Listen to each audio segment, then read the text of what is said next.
Alright everybody, welcome to Thursday in our look at 70s slasher movies.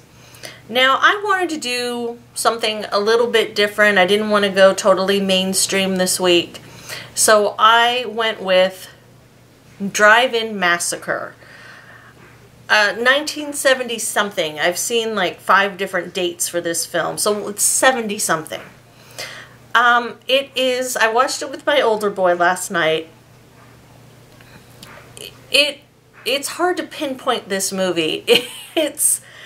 I'm surprised this one doesn't have a cult following yet, because it's one of those films where it is so bad, it's good. I don't even know if you should watch this film in your right mind. Like, maybe have, a cocktail or two, and it might help with this one. Let's get to the story. It's actually like a really good concept for a horror movie. It takes place in a California drive-in, drive-in theater, and for the youngins out there, we used to have drive-in theaters where you would go, get in your car, drive and park with everyone else, and look on the big screen and watch your movie there. And you put the little speaker on your window. And there are these murders taking place at this particular drive-in. The killer is using a sword, which I thought that was a cool concept. Okay, the killer has a sword, he's killing people at the drive-in. You can't go wrong with this concept. Where to start? Okay. There are no actors in this that you would really know. The video quality, I watched it on, that's a bad angle. There we go. This is like a, 10-pack? This is a 10-pack, so I watched it on this one. It includes like all these different movies. The video quality on this was not good. This is put up at Mill Creek. There's actually a really good version on YouTube if you look it up. It looks very nice. But this version did not look good. But I think even if it looked great, the quality would still be average at best. The sound is horrible. It really sounds like everyone's talking in a tin can.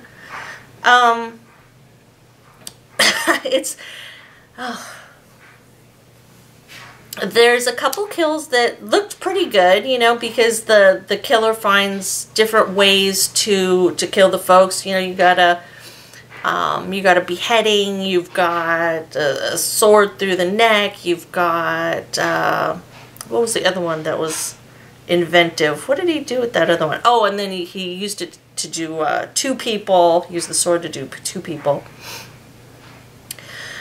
You had this one character in the film called Germy. He was really just he was the focus of this movie, and I don't know why. I know he was kind of the glue that held everything together, and he was an odd character. You had things in this movie that just didn't make sense. There was one scene which didn't really pertain to anything else that was going on in this movie. You had poor editing. There was one scene where the actor messed up his line, and then he messed up and then kept going, but they kept that in the film. So I was like, okay. The film was only like 70s. It's a little over 70 minutes. It feels a lot longer than 70 minutes. So I'm kind of getting all of the, the negatives out of the way first. Goodness gracious. What else was I going to say? You had a character who they were investigating. There's 2 policemen in this town. I guess that's all they have for this entire town is 2 policemen. And they're investigating what's going on. Eventually you have an officer in drag. You have a guy talking about beating his meat at the drive-in. You have Germy, who's always there. Then you've got this other guy who manages the drive-in, who hates everybody. So there's actually a lot of suspects in the movie. But what was kind of infuriating at the end for the reveal, I won't ruin it. For me, the reveal was infuriating. It's like I watched this bad movie and this is the end. But then the little bit at the very end I thought was kind of a cool twist. And then, you know, there's a lot of like synthesizer music in this movie.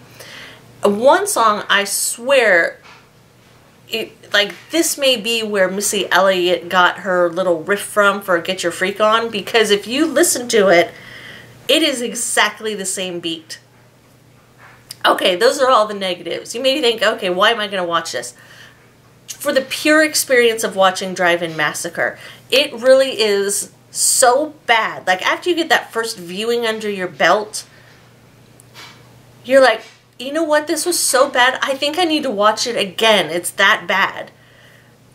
Everything about it is kind of cheesy, and you can't really understand what a lot of the characters are saying because the sound is kind of bad. Well, maybe that's just me, and maybe I have bad ears. But on one level, it's horrible, but then on the other level, it's a great concept.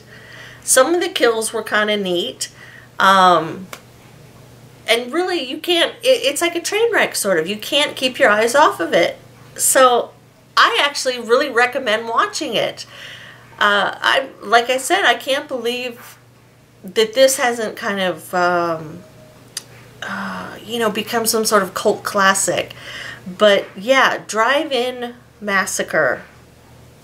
What can I say? Now that I've watched it, and my older son and I, we keep talking about it and talking about it. And now it's like, he's like, yeah, I think I need to watch it again. It's one of those movies. Not a lot of blood. There's a little bit of blood. And like I mentioned, you know, some of the kills were pretty cool. I could see them remaking this movie. Well, maybe not in the drive-in. Well, they could do it in a drive-in. There's so many closed ones now. They could easily do it. But this would be a fun movie to remake. But yeah, so that's my review for this week. Drive-In Massacre.